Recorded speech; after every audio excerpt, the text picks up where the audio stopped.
तुम्हारा जवाब नहीं। अपनी शादी का वीडियो देखते हुए मैंने पड़ोस में रहने वाली वंदना भाभी से पूछा, क्या आप इस नीली साड़ी वाली सुंदर औरत को जानती हैं? इस रूपसी का नाम कविता है। यह नीरज की भाभी भी है और पक्की सहेली भी। ये दोनों कॉलेज में साथ पढ़ रहे हैं और इसका पति कपिल नीरज के साथ काम करता है। तुम यह समझ लो कि तुम्हारे पति के ऊपर कविता के आकर्षक व्यक्तित्व का जादू सिर चढ़कर बोलता है।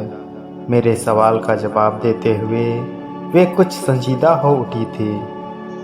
क्या आप मुझे इशारे से यह बताने की कोशिश कर रही हैं कि नीरज और कविता भाभी के बीच कोई चक्कर है?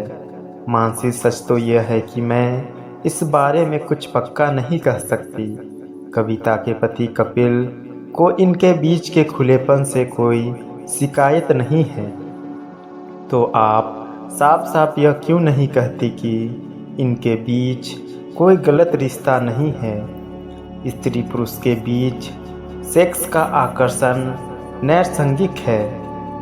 यह देवर भाभी के पवित्र रिश्ते को भी दूषित कर सकता है। जल्द ही तुम्हारी कविता और कपिल से मुलाकात होगी, तब तुम खुद ही अंदाज़ा लगा लेना कि तुम्हारे साहब और उनकी लाडली भाभी के बीच किस तरह के संबंध हैं।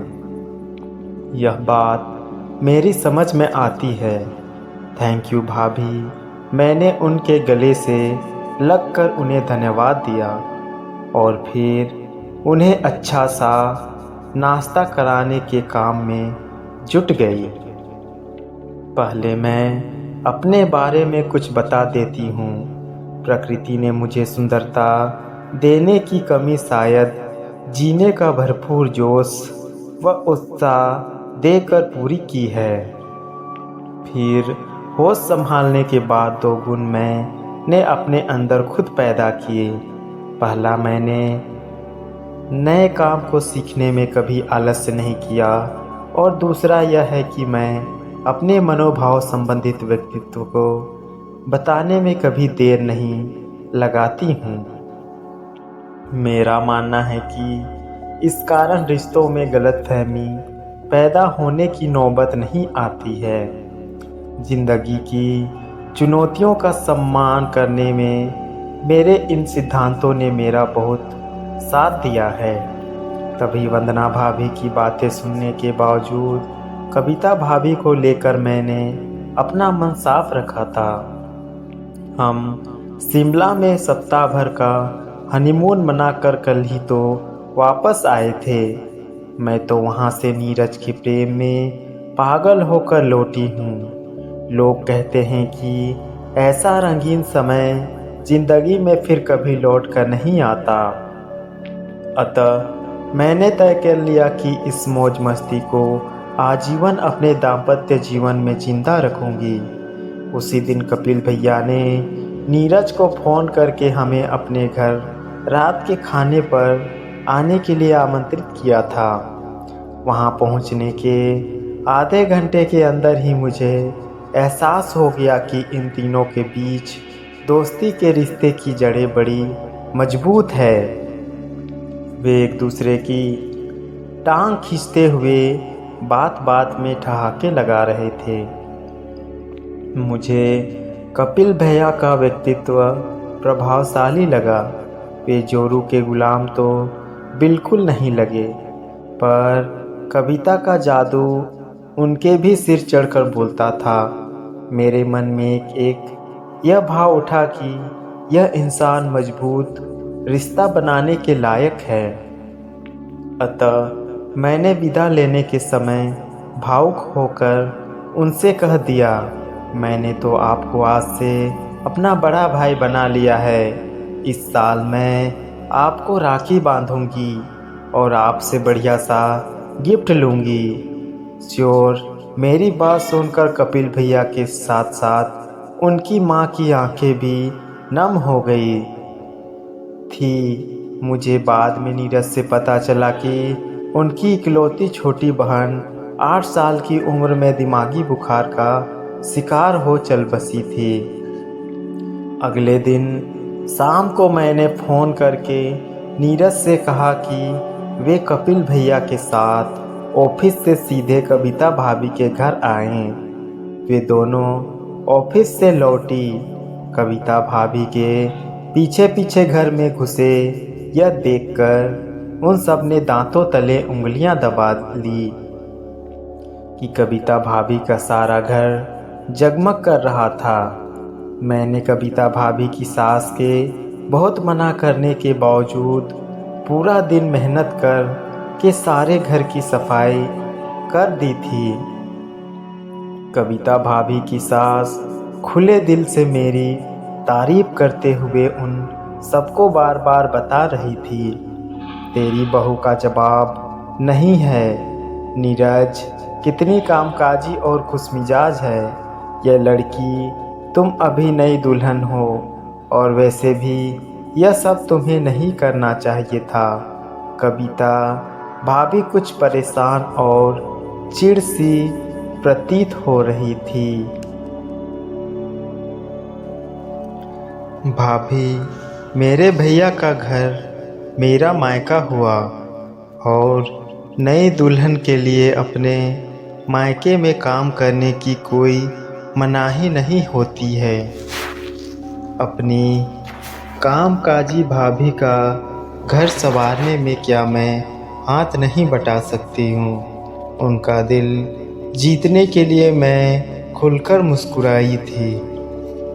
थैंक यू मानसी, मैं सबके लिए चाय बनाकर लाती हूँ, कहकर औपचारिक से अंदाज में मेरी पीठ थपथपा कर वे रसोई की तरफ चली गई। मुझे एहसास हुआ कि उनकी नाराज़गी दूर करने में मैं असफल रही हूँ, लेकिन मैं भी आसानी से हार मानने वालों में नहीं हूँ। उन्हें नाराज़गी से मुक्त करने के लिए मैं उनके पीछे पीछे रसोई में पहुँच गई। आपको मेरा यह सब काम करना अच्छा नहीं लगा ना? मैंने उनसे भावुक होकर पूछा। घर की साफ सफाई हो जाना मुझे क्यों अच्छा नहीं लगेगा? उन्होंने ज़बरदस्ती मुस्कुराते हुए मुझसे उल्टा सवाल पूछा। मुझे आपकी आवाज़ में ना पसंदगी के भाव महसूस हुए।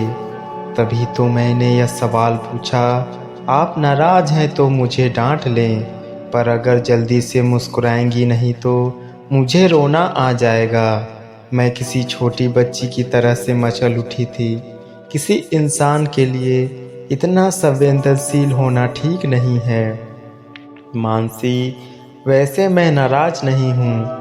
उन्होंने इस बार प्यार से मेरा गाल थपथपा दिया तो मैं खुशी जाहिर करते हुए उनसे लिपट गई। उन्हें मुस्कुराता हुआ छोड़कर मैं ड्राइंग रूम में लौट आई। वे जब तक चाय बनाकर लाई तब तक मैंने कपिल भैया और नीरज को अगले दिन रविवार को पिकनिक पर चलने के लिए राज़ी कर लिया था। रविवार के दिन हम सुबह 10 बजे घर से निकलकर नेहरू गार्डन पहुंच गए। मैं बैडमिंटन अच्छा खेलती हूँ। उस खूबसूरत पार्क में मेरे साथ खेलते हुए भाभी की सांसें जल्दी फूल गई तो मैं उनके मन में जगह बनाने का यह मौका चूकी नहीं थी। भाभी, आप अपना स्टेमिना बढ़ाने व शरीर को लचीला बनाने के लिए योगा करना शुरू करो। मेरे मुंह से निकले इन शब्दों ने नीरज और कपिल भैया का ध्यान भी आकर्षित कर लिया था। क्या तुम मुझे योगा सिखाओगी? भाभी ने उत्साहित लहजे में पूछा। बिल्कुल सिखाऊंगी। कब से? अभी से पहली क्लास शुरू करते हैं। उन्हें इनकार करने का मौका दिए बगैर मैंने कपिल भैया व नीरज को भी चादर पर योगा सिखाने के लिए बैठा लिया था। मुझे योगा भी आता है और एरोबिक डांस करना भी। मेरी शक्ल सूरत ज़्यादा अच्छी नहीं थी, इसीलिए मैंने सजना संवरना सीखने पर कम और फिटनेस बढ़ाने पर हमेशा ज़्यादा ध्यान दिया। शरीर में गर्माहट लाने के लिए मैंने उन्हें कुछ एक्सरसाइज करवानी शुरू कर दी थी। तुम अपने रंग रूप को लेकर इतना टची क्यों रहती हो मानसी? भाभी की आवाज़ में हल्की चिढ़ के भाव शायद सबने ही महसूस किए होंगे।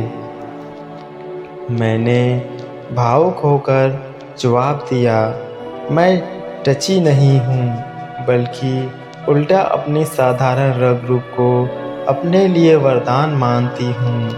सच तो यही है कि सुंदर ना होने के कारण ही मैं अपने व्यक्तित्व का बहुमुखी विकास कर पाई हूँ, वरना शायद सिर्फ सुंदर गुड़िया बनकर ही रह जाती। सॉरी भाभी, आप यह बिल्कुल मत समझना कि मेरा इशारा आपकी तरफ है। आपको तो मैं अपनी आइडियल मानती हूँ। काश कुदरत ने मुझे आपकी आधी सुंदरता दे दी होती तो मैं आज अपने पति के दिल की रानी बनकर रह रही होती। अरे मुझे क्यों बीच में घसीट लिया? और कौन कहता है कि तुम मेरे दिल की रानी नहीं हो?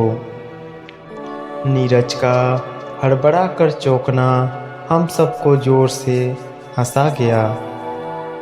वह तो मैंने यूं ही डायलॉग मारा है और मैंने आगे बढ़कर सबके सामने ही उनका हाथ चूम लिया।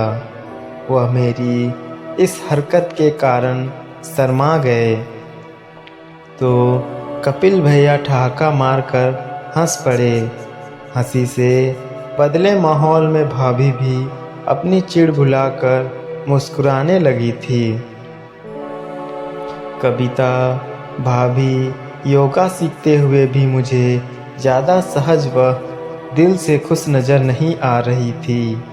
सबका ध्यान मेरी तरफ है। यह देखकर शायद कविता भाभी का मूड उखड़ सा रहा था। उनके मन की शिकायत को दूर करने के लिए मैंने तब कुछ देर के लिए अपना सारा ध्यान भाभी की बातें सुनने में लगा दिया। उन्होंने एक बार अपने ऑफिस व वहाँ की सहेलियों की बातें सुनानी शुरू की थी। चली गई। जल्द ही मैं उनके साथ काम करने वाले सहयोगियों के नाम व उनके व्यक्तित्व की खासियत की इतनी सारी जानकारी अपने दिमाग में बैठा चुकी थी कि उनके साथ भविष्य में कभी भी आसानी से गपशप कर सकती थी। आपके पास बातों को मज़ेदार ढंग से सुनाने की कला है। आप किसी भी पार्टी की रौनक बड़ी आसानी से बन जाती होंगी। कविता भाभी मेरे मुंह से निकली अपनी इस तारीफ को सुनकर भाभी का चेहरा फूल सा खिल उठा था। उस रात को नीरज ने जब मुझे मस्ती भरे मूड में आकर प्यार करना शुरू किया तब मैंने भावुक होकर पूछा, मैं ज़्यादा सुंदर नहीं हूँ, इस बात का तुम्हें कितना अफसोस है? बिल्कुल भी नहीं। वह मस्ती से डूबी आवाज़ में बोले, अगर मैं भाभी से अपनी तुलना करती हूँ तो मेरा मन उदास हो जाता है, पर तुम उनसे अपनी तुलना करती ही क्यों हो? आपके दोस्त की पत्नी इतनी सुंदर और आपकी इतनी साधारण, मैं ही क्या? सारी दुनिया ऐसी तुलना करती होगी, आप भी ज़रूर करते होंगे। तुलना करूँ तो भी उनके मुकाबले तुम्हें 21 ही पाता हूँ। यह बात तुम हमेशा के लिए याद रख लो डार्लिंग। सच कह रहे हो। बिल्कुल। मैं शादी से पहले सोचती थी कि कहीं मैं अपने साधारण रंग रूप के कारण अपने पति के मन न चढ़ सकी तो अपनी जान दे दूंगी। पैसा करने की नौबत कभी नहीं आएगी, क्योंकि तुम सचमुच मेरे दिल की रानी हो। आप अगर कभी बदले तो पता है क्या होगा। मैंने तकिया उठाया और उन पर पील पड़ी।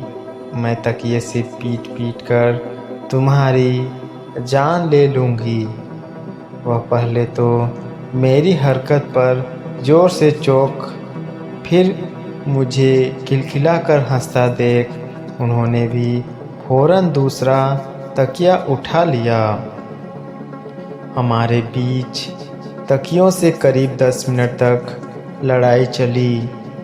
बाद में हम दोनों अगल बगल लेटकर लड़ने के कारण कम और हंसने के कारण ज़्यादा हाँफ रहे थे। आज तो तुमने बचपन याद करा दिया sweetheart, you are great. उन्होंने बड़े प्यार से मेरी आँखों में झांकते हुए मेरी तारीफ की। तुम्हें बचपन की याद आ रही है और मेरे ऊपर जवानी की मस्ती छा गई है। यह कहकर मैं उनके चेहरे पर जगह जगह छोटे छोटे चुंबन अंकित करने लगी। उन्हें ज़बरदस्त यौन सुख देने के लिए मैं उनकी दिलचस्पी एवं इच्छाओं का ध्यान रखकर चल रही हूँ। अपना तो यही फंडा है कि अलर्ट होकर संवेदनशीलता से जियो और नए नए गुण सीखते चलो।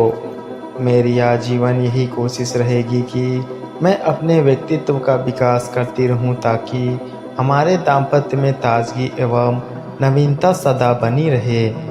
उनका ध्यान कभी इस तरफ जाए ही नहीं कि उनकी जीवन संगिनी की शक्ल सूरत बहुत साधारण सी है। वे होठों पर मुस्कुराहट, दिल में खुशी व आँखों में गहरे प्रेम के भाव भरकर हमेशा यही कहते रहे, मानसी तुम्हारा जवाब नहीं। तो दोस्तों, ये थी आज की कहानी। आपको कैसी लगी कमेंट में बताएं। तो मिलते हैं नेक्स्ट वीडियो में, तब तक के लिए आप सभी